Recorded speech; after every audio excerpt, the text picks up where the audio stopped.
സുഹൃത്തുക്കളെ, ഇപ്പോൾ ഈ അടുത്ത കാലത്ത് ഏറ്റവും ഫേമസ് ആയിട്ട് വന്നിരിക്കുന്ന ഒരു ട്രാവൽ ബ്ലോഗറാണ് ട്രാവൽ ബൈ ചിത്രൻ.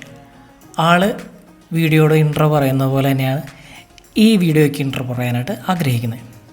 ആൾ തുടങ്ങുന്നത് എങ്ങനെയാണ്? സുഹൃത്തുക്കളെ, ദൈവം എത്ര മനോഹരമായിട്ടാണ് ഈ ലോകം സൃഷ്ടിച്ചിരിക്കുന്നത്. ആ ദൈവം സൃഷ്ടിച്ചതിലെ ഏറ്റവും മനോഹരമായിട്ടുള്ള ഒരു വില്ലേജിലേക്കാണ് നമ്മൾ ഇന്നത്തെ യാത്ര. സ്വിറ്റ്സർലൻഡിലെ ലൗട്ടർബണ്ണൻ എന്ന് പറയുന്ന മനോഹരമായിട്ടുള്ള ഒരു വില്ലേജ് വാലിയിലേക്കുള്ള യാത്രയുടെ വിവരണങ്ങളാണ് ഈ വീഡിയോയിൽ നമ്മൾ കണ്ടാസ്വദിക്കുക.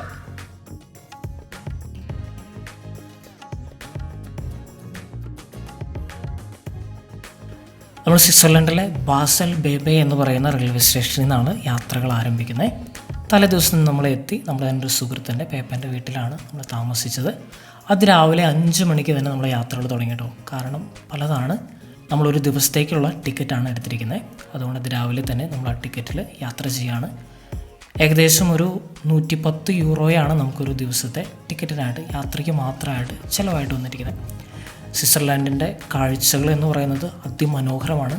ഏറ്റവും ബ്യൂട്ടിഫുൾ ആയിട്ടുള്ള രാജ്യമാണ് സ്വിറ്റ്സർലൻഡ്. നമ്മൾ സ്വപ്ന തുല്യമാണല്ലോ ഈ ഒരു രാജ്യത്തിലൂടെയൊക്കെ യാത്ര ചെയ്യുക എന്ന് പറയുന്നത്. അത്യാവശ്യം നല്ലൊരു മഴയുള്ള നല്ല തണുത്തൊരു ക്ലൈമറ്റിൽ തന്നെയാണ് നമ്മൾ യാത്ര ചെയ്യുന്നത്. ഒത്തിരിയധികം മലനിരകൾ, പുൽമേടുകൾ ഒക്കെ കണ്ടുകൊണ്ടാണ് നമ്മൾ ഈ യാത്ര തുടരുന്നത്. ട്രെയിൻ എന്ന് പറയുന്നത് നമ്മൾ ഏറ്റവും ഹൈ സ്പീഡുള്ള ബുള്ളറ്റ് ട്രെയിനാണ് എടുത്തിരിക്കുന്നത്. അതുകൊണ്ട് നല്ല സ്പീഡിലുമാണ് ഈ ട്രെയിൻ പോകുന്നത്. ഏകദേശം ഒരു 150 കിലോമീറ്ററോളം നമ്മൾ യാത്ര ചെയ്തിട്ട് വേണം ഈ ലൗട്ടർബണ്ണൻ എന്ന് പറയുന്ന സ്ഥലത്തേക്ക് പോകാനായിട്ട്. നല്ല ഏകാന്തതയിൽ യാത്ര ആസ്വദിക്കുന്ന എന്നെ തന്നെയാട്ടോ നിങ്ങളിപ്പോൾ കണ്ടുകൊണ്ടിരിക്കുന്നത്. ആദ്യമായിട്ടായിരിക്കും ചിലപ്പോൾ നമ്മൾ ഈ ഒരു വീഡിയോയിൽ എന്നെ കാണിക്കുന്നത് കേട്ടോ. നല്ല രസമായിരുന്നു ആ ഒരു യാത്രയുടെ ഒരു ഫീലിങ്ങൊക്കെ. അതുകൊണ്ടാണ് ഞാൻ എന്നെ കാണിക്കാമെന്നൊന്ന് വിചാരിച്ചു നോക്കിയത്. സ്വിറ്റ്സർലാൻഡിലെ ട്രെയിൻസൊക്കെ വളരെ നീറ്റ് ആൻഡ് ക്ലീനാണ്. നല്ല രസമായിട്ടാണ് അവരത് മെയിൻറ്റെയിൻ ചെയ്തിരിക്കുന്നത്.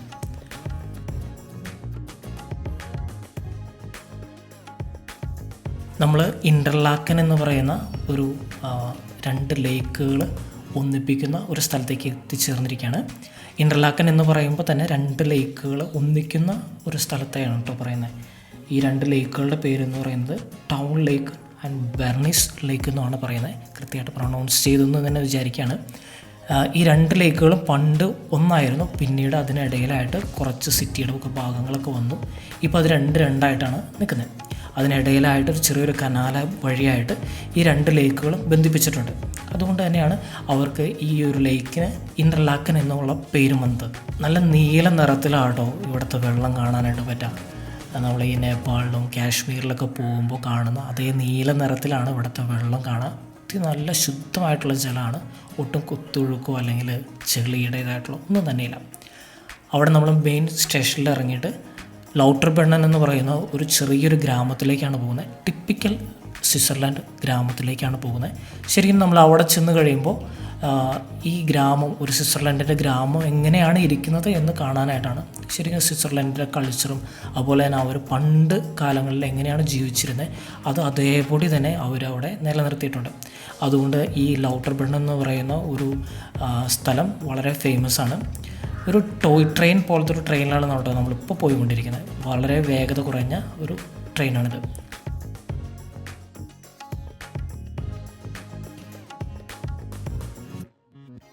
നമ്മൾ ലൗട്ടർബണ്ണനിൽ എത്തിയിട്ടുണ്ട്.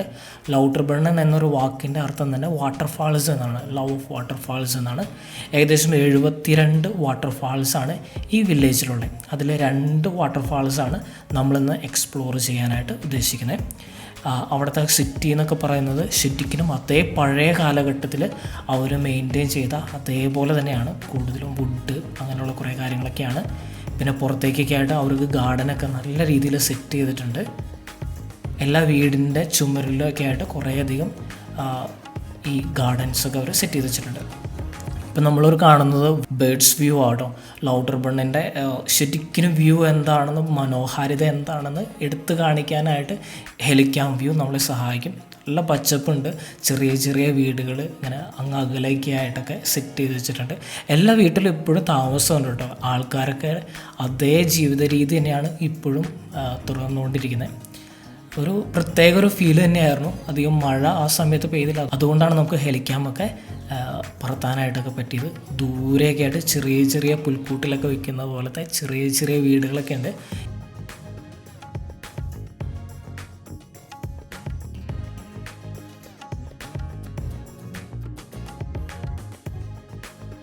ഈ ലൗട്ടർബൺ എന്ന് പറയുന്ന ഗ്രാമത്തിൻ്റെ ഏറ്റവും മനോഹാരിത എന്ന് പറയുന്നത് അവിടുത്തെ ഒരു ചെറിയ വെള്ളച്ചാട്ടമാണ്.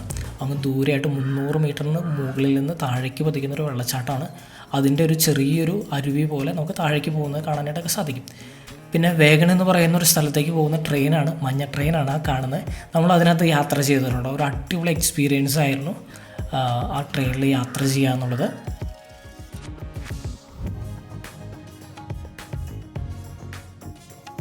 വില്ലേജുകളൊക്കെ 100, 200, 300, 400 വർഷങ്ങൾ പഴക്കമുള്ള വീടുകളൊക്കെ ആട്ടോ. എങ്കിലും അവർ അതുപോലെ തന്നെ മെയിൻറ്റെയിൻ ചെയ്യുന്നുണ്ട്. അവിടുത്തെ ആൾക്കാരെന്ന് പറയുന്നത് ഭയങ്കര സന്തോഷമുള്ള ആൾക്കാരായിരുന്നു. നമ്മൾ ഈ വില്ലേജിൻ്റെ ഉള്ളിലേക്ക് കയറി എക്സ്പ്ലോർ ചെയ്യുന്നുണ്ട്. അപ്പോൾ നമുക്ക് കുറച്ചും കൂടെയൊക്കെ അടുത്തുള്ള വ്യൂസൊക്കെ ലഭിക്കും.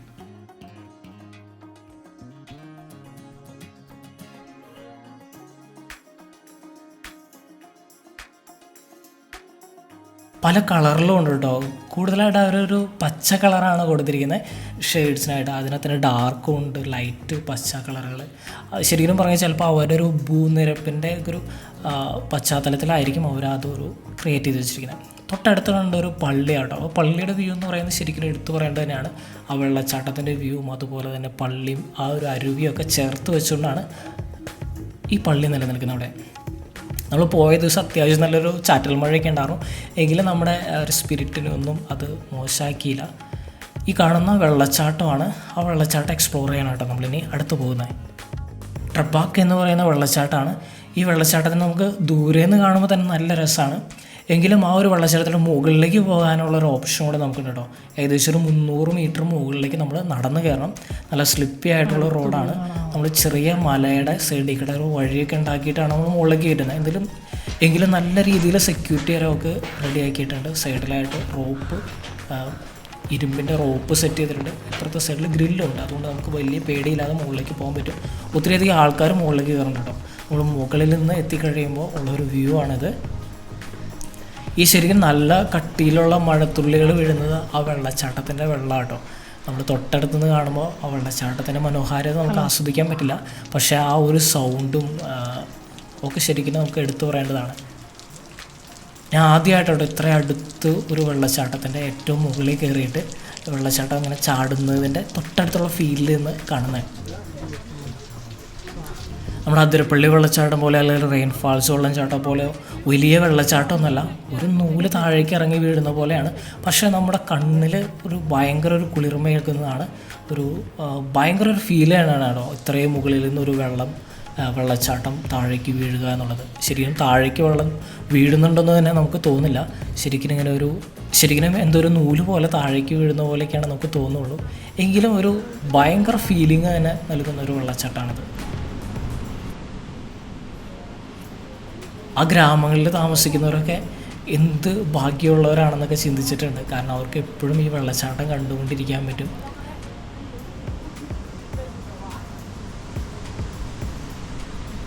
ലൗട്ടർബൺ എന്ന് പറയുന്ന ഈ വില്ലേജിൻ്റെ 2 ഭാഗങ്ങളിലായിട്ട് വലിയ വലിയ പാറ കൊണ്ടുള്ള മലനിരകളാണുള്ളത്. അതിൻ്റെ നടുക്കിലായിട്ടാണ് ഈ ലൗട്ടർബൺ എന്ന് പറയുന്ന വില്ലേജ് ഉള്ളത്. ഇനി നമ്മൾ ഈ വില്ലേജ് എക്സ്പ്ലോർ ചെയ്യാനായിട്ട് പോവാണ്.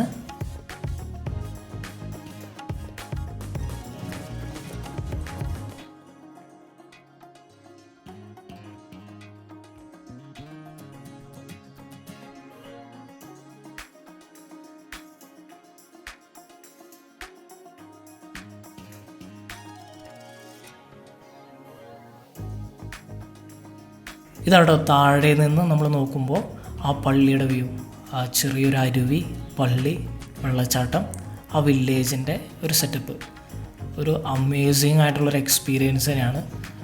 ചിലപ്പോൾ ഈ ലോകത്തിലെ തന്നെ ഏറ്റവും നല്ലൊരു വ്യൂ എന്ന് പറയാനായിട്ട് പറ്റുന്നൊരു വ്യൂ പോയിൻ്റ് ആട്ടോ അത്. ഞാൻ കുറേ നേരം ഏകദേശം ഒരു അരമണിക്കൂറെങ്കിലും ഞാനിവിടെ ഈ ഒരു വിഷ്വൽസ് ക്യാപ്ചർ ചെയ്യാൻ വേണ്ടി മാത്രം നിന്നു. ഫോണിലും ക്യാമറയിലും ഒക്കെ ഒത്തിരിയധികം പിക്ചർ എടുത്തിട്ടാണ് അവിടെ നിന്ന് പോകുന്നത്. ചെറിയൊരു മ്യൂസിയം അവിടെയുണ്ട്. എന്താണെന്ന് എനിക്ക് മനസ്സിലായില്ല, എങ്കിലും നല്ല രസമായിരുന്നു പുറത്തുനിന്ന് കാണാനായിട്ട്. ചെറിയ ചാറ്റൽ മഴ ഉള്ളതുകൊണ്ട് ചെറിയൊരു നീരസമൊക്കെ ഉണ്ടായിരുന്നു, എങ്കിലും എൻ്റെ യാത്രേനെ അധികം ഒന്നും ബാധിച്ചില്ല കേട്ടോ. ഇനിയിപ്പോൾ നമ്മൾ ഈ പോകുന്ന ആ ഒരു വീട് നിർമ്മിച്ചിട്ട് ഏകദേശം 300 വർഷങ്ങളോളമായി, അതവിടെ എഴുതി വെച്ചിട്ടുണ്ട് കേട്ടോ. ഇനി നമ്മൾ പച്ചപ്പിലൂടെ കുറച്ച് നേരമൊക്കെ നടന്നു, നല്ല രസമായിരുന്നു.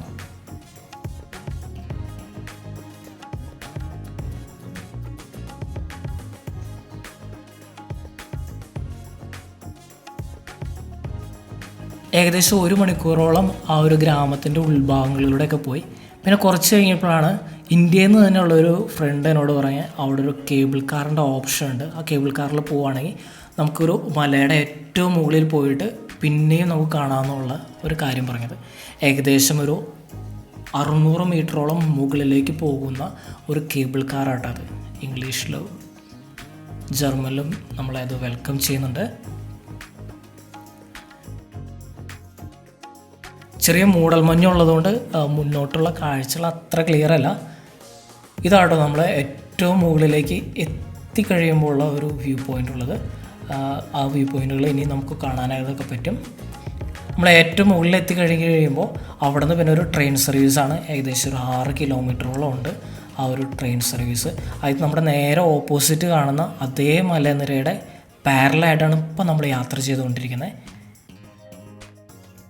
ക്ലൗഡ് ബെഡൊക്കെ നല്ല ക്ലീനായിട്ട് നമുക്ക് കാണാൻ പറ്റും കേട്ടോ. ഒരു പ്രത്യേക ഫീൽ തന്നെയാണ്. പല കമ്പ്യൂട്ടറിൻ്റെയും അല്ലെങ്കിൽ നമ്മൾ ഈ വെബ്സൈറ്റുകളിലൊക്കെ വാൾപേപ്പറായിട്ട് എടുക്കാൻ പറ്റുന്ന ഒരു സ്ഥലവും ഇത് തന്നെയായിരിക്കും. കുറേ അധികം ഫോട്ടോസുകൾ ഇവിടെ നിന്ന് എടുത്തതായിട്ട് മാച്ച് ചെയ്യാനായിട്ടൊക്കെ പറ്റി കേട്ടോ.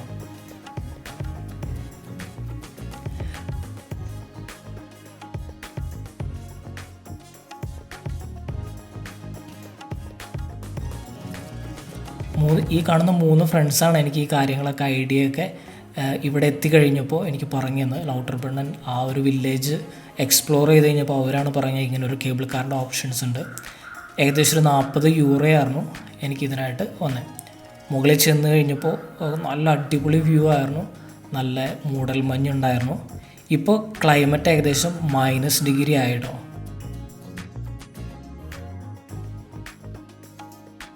പിന്നെ ഒരു ഡ്രോബാക്കായിട്ട് എനിക്ക് പറയാനായിട്ടുണ്ടായിരുന്നു, കൂടുതൽ ടൈം ട്രെയിനിലായിരുന്നുകൊണ്ട് എനിക്ക് ക്ലിയർ ആയിട്ടുള്ളൊരു വിഷ്വൽസ് അധികം കിട്ടിയിട്ടുണ്ടായിരുന്നില്ല. പിന്നെ നല്ല മൂടൽമഞ്ഞ് ഉണ്ടായിരുന്നു, ചാറ്റൽ മഴ ഉണ്ടായിരുന്നു. ക്യാമറയുടെ ഒരു സെൻസറൊക്കെ വർക്ക് ചെയ്യുന്നതിന് കുറച്ച് ബാക്കോട്ടാണ്. യുങ്ഫ്രാവ് എന്ന് പറയുന്ന ഒരു റീജിയനിൽ പെട്ട് തന്നെയാണിത്. ലോകത്തിൽ തന്നെ ഏറ്റവും ഉയരം കൂടിയിട്ടുള്ള വില്ലേജാണിത്. യുങ്ഫ്രാവ് എന്ന് പറയുന്ന റീജിയനിൽ പെട്ട് തന്നെയാണ് കേട്ടോ ഈ സ്ഥലങ്ങളൊക്കെ. ആൽപ്സ് പർവ്വതനിരകളുടെ ഒരു ഭാഗം തന്നെയാണിത്. ഇപ്പോൾ നമ്മൾ ആൽപ്സ് പർവ്വതനിരയുടെ ഏറ്റവും മുകളിലായിട്ടുള്ള ഒരു വില്ലേജിലൂടെയാണ് ഇപ്പോൾ നമ്മൾ നടന്നുകൊണ്ടിരിക്കുന്നത്. നമ്മുടെ ഫ്രണ്ട്സ് കൂടെ തന്നെയുണ്ട്, അവരും നല്ല എൻജോയ് ചെയ്ത് തന്നെയാണ് പോകുന്നത്.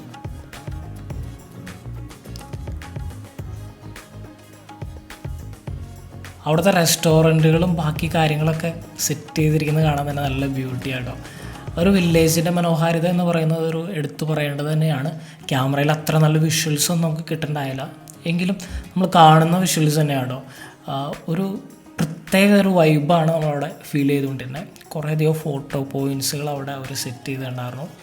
ഇതൊക്കെ റെസ്റ്റോറൻ്റ് ആട്ടോ, എന്ത് മനോഹരമല്ലേ റെസ്റ്റോറൻ്റൊക്കെ കാണാനായിട്ട്. സ്വിറ്റ്സർലൻഡിൻ്റെ പതാകയൊക്കെ ഉണ്ട് മേലെ. റെസ്റ്റോറൻറ്റുകളൊക്കെ കാണാൻ നല്ല രസമുണ്ടെങ്കിലും നമുക്ക് കയറാൻ പറ്റുമെന്നുള്ളത് കാര്യം ഭയങ്കര ബുദ്ധിമുട്ടാണ്, കാരണം നല്ല കോസ്റ്റ്ലിയാണ്. ഇപ്പോൾ പോയ ഒരു ട്രക്ക് കണ്ടില്ലേ, ആ ട്രക്ക് താഴെ നിന്ന് കേബിൾ കാർ വഴി മുകളിലേക്ക് കൊണ്ടുവന്നതെന്ന് പറഞ്ഞാൽ നമുക്ക് വിശ്വസിക്കാൻ പറ്റും.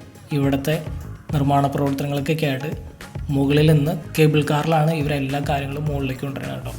അത്ര നല്ല സ്ട്രോങ് ആയിട്ടുള്ള കേബിൾ കാറൊക്കെയാണ്. ഒരു വീട് സെറ്റ് ചെയ്ത് വെച്ചിരിക്കുന്നതാണ്, നല്ല ഫ്ലവേഴ്സും കുറേ ഡെക്കറേഷൻസും.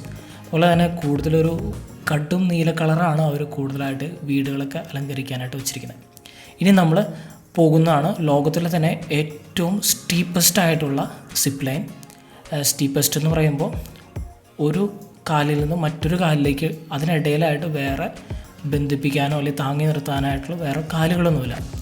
അങ്ങനെ നിലനിർത്തിയിട്ടുള്ള ലോകത്തിലെ തന്നെ ഏറ്റവും സ്റ്റീപ്പസ്റ്റ് ആയിട്ടുള്ള സിപ്പ് ലൈനാണിത്. നമ്മൾ തുടക്കത്തിൽ കയറി കഴിഞ്ഞപ്പോൾ നല്ല മിഡ്സ്റ്റായിരുന്നു, നമുക്കൊന്നും കാണാൻ പറ്റിയില്ല.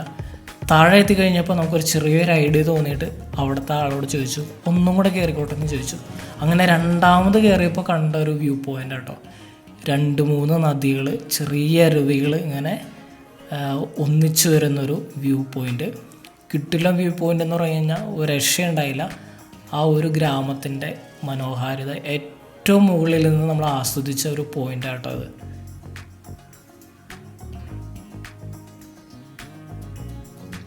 ഈ ഒരു വ്യൂ പോയിൻ്റ് കണ്ടിട്ടിറങ്ങി ശരിക്കും ഭയങ്കര മിസ്സിങ് തന്നെ ആയനെ.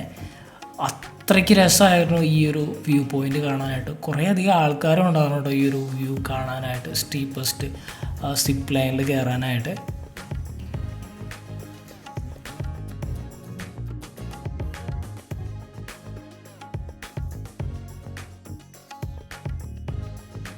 ഈ സിപ്പ് ലൈനിൽ എഴുതി വെച്ചിരിക്കുന്നൊരു വാചകം ഇപ്പോഴും ഓർമ്മയുണ്ട്. ഈ സിപ്പ് ലൈൻ നിർമ്മിച്ചിട്ട് ഏകദേശം 60 വർഷമായി. ഇനിയും അടുത്ത 60 വർഷം കൂടെയും ഇത് സ്ട്രോങ് ആയിരിക്കുന്നു. സ്വിറ്റ്സർലൻഡിനെ കുറിച്ച് നമുക്കറിയാം, അവരുടെ വിശ്വാസ്യത എന്ന് പറയുന്നത് നല്ല സ്ട്രോങ് ആണ്. അവർ പറയുന്ന കാര്യങ്ങളിൽ കൃത്യത ഉണ്ടാവും. എല്ലാ കാര്യങ്ങളിലും അതിൻ്റേതായിട്ടുള്ള ക്വാളിറ്റിയും അവർ മെയിൻറ്റെയിൻ ചെയ്യുന്നുണ്ട്. വാച്ചുകൾ, ബാങ്കിൻ്റെ കാര്യങ്ങൾ, സ്വിസ് കത്തികൾ, അങ്ങനെ സ്വിറ്റ്സർലൻഡിൻ്റേത് മാത്രം എടുത്തു പറയുന്ന കുറേ കാര്യങ്ങളുണ്ട്. അതേ കാര്യം തന്നെയാണ് ഇവരും പറഞ്ഞു വയ്ക്കുന്നത്. ഇത് നമുക്ക് എക്സ്പ്ലോർ ചെയ്യാനായിട്ടുള്ള രണ്ടാമത്തെ വെള്ളച്ചാട്ടം കേട്ടോ. ചെറിയൊരു വെള്ളച്ചാട്ടമാണ്, നൂല് പോലെ താഴേക്ക് പതിക്കുന്നു എന്ന് നമുക്ക് തോന്നും. പക്ഷേ ഇത് 300-400 മീറ്ററിന് മുകളിൽ നിന്നാണ് ഈ വെള്ളച്ചാട്ടം ഉള്ളത്.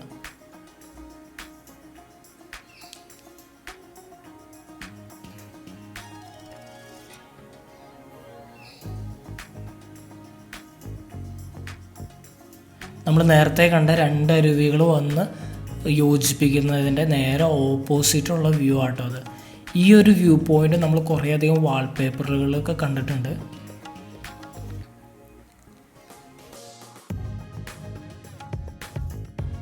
ശരിക്കും ഒട്ടും നഷ്ടമല്ലാതിരുന്ന ഒരു ട്രിപ്പായിരുന്നു അത്. നമുക്ക് ഒത്തിരി കോസ്റ്റായിരുന്നു എങ്കിൽ പോലും നമുക്ക് അത്ര വർത്തായിരുന്നു ഈ ഒരു ട്രിപ്പ്. ഇനി നമ്മൾ ചെറിയ ബസ്സിൽ കയറിയിട്ട് നമ്മൾ വന്ന ലൗട്ടർബണ്ണിലേക്ക് തന്നെ നമ്മൾ തിരിച്ചു പോവാണ്. ഇനി അവിടെ നിന്ന് നമ്മൾ ട്രെയിൻ കയറിയിട്ട് വേഗൻ എന്ന് പറയുന്ന ഒരു സ്ഥലത്തേക്കാണ് പോകുന്നത്. വേഗൻ എന്ന് പറയുന്നത് നമ്മുടെ ഈ ആൽപ്സിൻ്റെ തന്നെ കുറച്ചും കൂടെ മുകളിലുള്ള 3000 അടി മുകളിലുള്ള മറ്റൊരു വില്ലേജാണ്. അപ്പുറത്തെ സൈഡിലായിട്ട് വേറൊരു വെള്ളച്ചാട്ടമുണ്ട്. പറഞ്ഞല്ലോ ഏകദേശം 72 വെള്ളച്ചാട്ടമാണ് ഈ വില്ലേജിൽ തന്നെ ഉള്ളത്. അത്രമാത്രം ഒരു ബ്യൂട്ടിഫുൾ ആയിട്ടുള്ളൊരു വില്ലേജാണ് കേട്ടോ അത്. നമ്മൾ വേഗൻ എന്ന് പറയുന്ന ആ ഒരു ചെറിയൊരു ഗ്രാമത്തിലേക്ക് പോവുകയാണ്. ഇവിടം വരെയാണ് എനിക്ക് പാസ് ഉണ്ടായിരുന്നത്, അതുകൊണ്ടാണ് ഇവിടം വരെ പോയത്. കുറച്ചും കൂടെ പോയിരുന്നിട്ടുണ്ടെങ്കിൽ ഗിംറൽ ലാൻഡ് എന്ന് പറയുന്ന ഒരു സ്ഥലത്തേക്ക് എത്തായിരുന്നു. അവിടേക്ക് എത്താനുള്ള പാസിന് കുറച്ചും കൂടെ കോസ്റ്റ്ലി ആയതുകൊണ്ട് അതെടുത്തില്ല. ഇവിടം വരെയാണ് നമ്മൾ എത്തിച്ചേർന്നിരുന്നത്.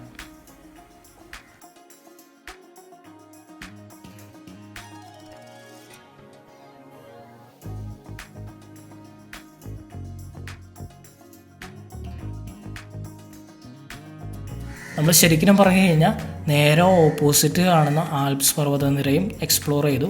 അതിൻ്റെ ഇപ്പുറത്ത് കണ്ടിരുന്ന ആൽപ്സിൻ്റെ പർവ്വതനിരയും എക്സ്പ്ലോർ ചെയ്തു. സെൻട്രലുള്ള വില്ലേജ്, അതായത് ലൗട്ടർബണ്ണും എക്സ്പ്ലോർ ചെയ്തു. അതാണ് ശരിക്കും ഈ വീഡിയോയിൽ മൊത്തത്തിലുണ്ടായിരുന്നത്. ഇനി നമ്മളിതെല്ലാം കഴിഞ്ഞിട്ട് നേരെ നമ്മുടെ ഇൻ്റർലാക്കനിലേക്ക് വന്നേക്കാണ്. ഇൻ്റർലാക്കൻ എന്ന് പറയുമല്ലോ, നേരത്തെ പറഞ്ഞതുപോലെ 2 ലേക്സ് ഒന്നിച്ച് ചേരുന്ന ഒരു സ്ഥലമാണ്. അവിടെ നല്ല കടുനീല നിറത്തിലുള്ള വെള്ളമാട്ടോ. എന്ത് ശുദ്ധമായിട്ടുള്ള ജലമാണെന്ന് നോക്കി. നമ്മുടെ രാജ്യത്തൊക്കെ ഇത്രയും ശുദ്ധമായിട്ടുള്ള ജലമൊക്കെ നമുക്ക് കാണാനായിട്ട് പറ്റുമോ? നല്ല ക്രിസ്റ്റൽ ക്ലിയറാണ്.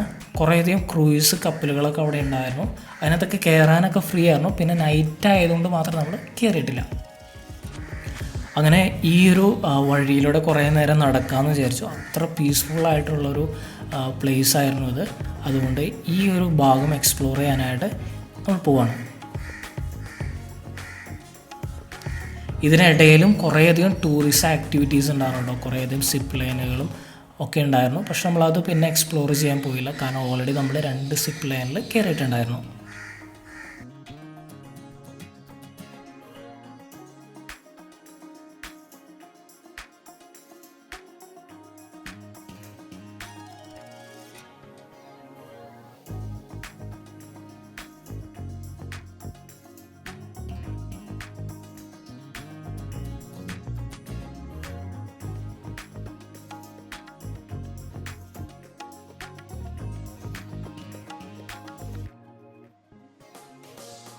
ഈ നദി പോകുന്ന ഫുട്പാത്തും ഒക്കെ ഭയങ്കര രസമായിട്ട് കേട്ടോ അറേഞ്ച് ചെയ്തിരിക്കുന്നത്. ശരിക്കും ടൂറിസ്റ്റുകൾക്കൊക്കെ നടന്ന് എക്സ്പ്ലോർ ചെയ്യാൻ പറ്റുന്ന രീതിയിൽ. ഇനി ഇതെല്ലാം കഴിഞ്ഞിട്ട് റെയിൽവേ സ്റ്റേഷനിലെത്തി ബാസലിലേക്ക് തിരിച്ചു വരാനായിട്ട് നോക്കുമ്പോഴാണ് 1 മണിക്കൂർ ട്രെയിൻ ഡിലേ ആണ്. അങ്ങനെ ഇരിക്കുമ്പോഴാണ് അവിടെ ഒരു ബസ് ഡ്രൈവറിനെ ഞാൻ പരിചയപ്പെട്ടത്. ആ ബസ് ഡ്രൈവർ എനിക്കൊരു ഐഡിയ പറഞ്ഞു തന്നു. ഇവിടെ നിന്ന് അടിപൊളി റൂട്ടുണ്ട്, ആ റൂട്ടിൽ കയറിയിട്ട് നേരെ അടുത്ത റെയിൽവേ സ്റ്റേഷനിലേക്ക് എത്താം.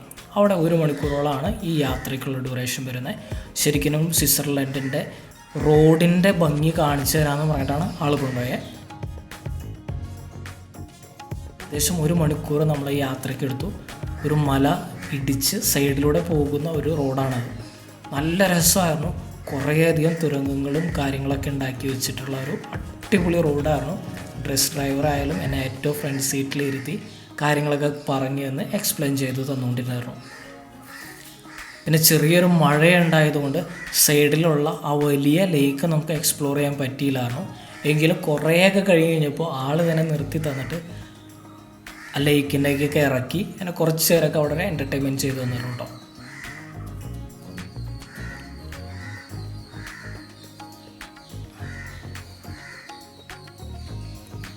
ഒരു മലയുടെ ഒരു ഭാഗം മുഴുവൻ ഇടിച്ചിട്ടാണ് ഈ ഒരു വഴി അവരുണ്ടാക്കി വെച്ചിരിക്കുന്നത്.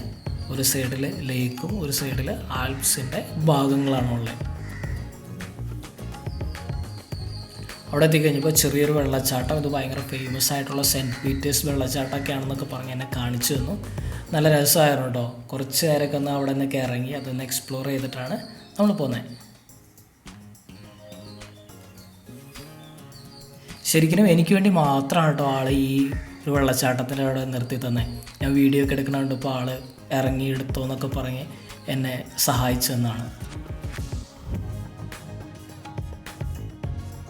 ഏകദേശം ഒരു 2000 അടി മേലേന്നാണ് ഈ വെള്ളച്ചാട്ടം താഴേക്ക് വരുന്നത്. താഴെ നിന്ന് നോക്കുമ്പോൾ ഈ ഒരു ചെറിയൊരു വെള്ളച്ചാട്ടമാണ് കാണാൻ പറ്റുള്ളൂ.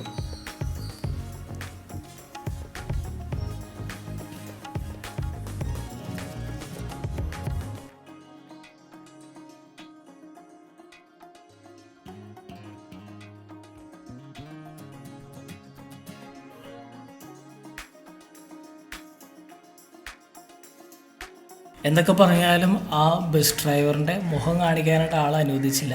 അതുകൊണ്ട് ആളുടെ മുഖം എടുത്തില്ല.